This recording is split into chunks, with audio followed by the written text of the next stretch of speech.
आंखों में लहू भर के ही इजहार करें क्यों, आंखों में लहू भर के ही इजहार करें क्यों, ये होंठ ये अल्फाज ज़बां किस लिए है। सदरे आली वकारो हाजरीन मोहतशम वज़्ज़ा में मिल्लत मुजाहिदे बुत शिकन, जिन्हें आज आलम इस्लाम कायद-ए-आज़म के नाम से याद करती है, 25 दिसंबर 1876 को एक मोअज़्ज़ज़ घराने में पैदा हुई है। इब्तदाई तालीम तय करने के मराहल के बाद आप आला तालीम के लिए इंग्लिस्तान चले गए और वहाँ से बैरिस्ट्री की सनद लेकर अपनी कौम की तर्जुमानी करने के लिए वतन वापस आए तो इस वक्त हनूस आपकी कौम हिंदू और फरंगी की दोहरी गुलामी की चकी में पिस रही थी। ऐसा शख्स जिसके दिल में अपनी कौम का दर्द मौजूद हो, जो अपनी कौम को अजमत की बुलंदियों पर ले जाए, सदियों में कहीं एक पैदा होता है। हजारों साल नरगिस अपनी बेनूरी पे रोती है, हजारों साल नरगिस अपनी बेनूरी पे रोती है, बड़ी मुश्किल से होता है चमन में दीदा वर पैदा। हाजरीन आली मर्तबत, जब आपने अपनी कौम की ज़बू हाली देखी तो आप तड़प उठे, अपनी कौम को आज़ाद कराने के लिए बेकरार हो गए। तारीख़ हिंद से वर्क पलटा और ये नुस्ख़ा नौ बहार झूम झूम कर मुश्ताकाने दीद ने सुना।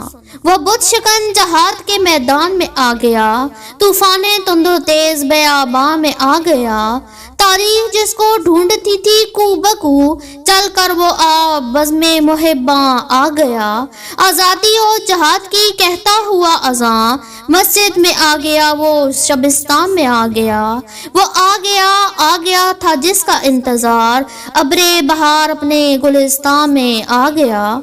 कायद-ए-आज़म आए और इस शान से आए कि उन्होंने सियासत के बड़े बड़े पहलवानों को चारों शाने चित गिराया। उठे तो इस तरह उठे कि हिंदुओं की शातराना चालें इनके आगे नाक रगड़ने लगी। बड़े तो इस तरह बड़े कि अंग्रेज की सारी इजारियां उनकी तदबीर के आगे सज्जा न्यास बिछाने लगी। सदरे महफिल, मेहमानाने ज़ीवकार और हाजरीने वाला तबार, इस शहबाज़े सियासत ने जब गौर व फिक्र के हमाला पर खड़े होकर हिंदुस्तान के मतलब पर नजर डाली तो इसे मालूम हो गया करगस वज़ाग व ज़गन, मुसलमानों का गोश्त नोच नोच कर खाने और इसकी हड्डियां तक चबाने के मंसूबे बना रहे हैं। बगल में छुरी और मुंह में राम राम वाला मामला है, यानी राम राज के क्याम की तदबीरें हो रही हैं और कहा जा रहा है कि सब हिंदी हैं, भाई भाई हैं, मगर अंदरूने हाल मामला कुछ और है। फरमाया ये जा रहा है कि हम मजहब से बेनियाज होकर हिंदुस्तान की आज़ादी की कोशिश कर रहे हैं। मुत्तहिदा कौमियत का नारा लगाया जा रहा है, मगर अमलन हिंदू हुकूमत कायम करने की तदाबीर इख्तियार की जा रही हैं। अरबाब इल्म और दानिश मुसलमानों की अपनी गुलामी के जाल बुने जा रहे थे और बाढ़ ये हाँकी जा रही थी कि हम हिंदू मुसलमान सिख ईसाई सब की रहाई के लिए अंग्रेज का जाल तोड़ने में मसरूफ हैं। हालात ये थे कि यकायक हिंदुस्तान के घटा टॉप अंधेरे में एक सदाए रात गूंजी जिसने अंग्रेजों और हिंदुओं के सीने में भौचाल खड़ा कर दिया। आवाज क्या थी? सूरे इसराफील था जिसने दोनों दुश्मनों को परेशान हाल और आशफ्ताबाल कर दिया। ये आवाज कायद-ए-आज़म मोहम्मद अली जिन्ना की थी। आपने बबांगे दोहल कहा कि हिंदुस्तान में 10 करोड़ आबादी पर मुश्तमिल एक ऐसी कौम भी आबाद है जो किसी सूरत में हिंदुओं के साथ इत्तेहाद नहीं चाहती, क्योंकि इसका दीन और ईमान किबला और काबा रसूल और हादी तहजीब और तमद्दन माशरत और सकाफत और मकसद जिंदगी हिंदुओं से जुदा है। इसलिए दोनों की राहें अलग-अलग हैं।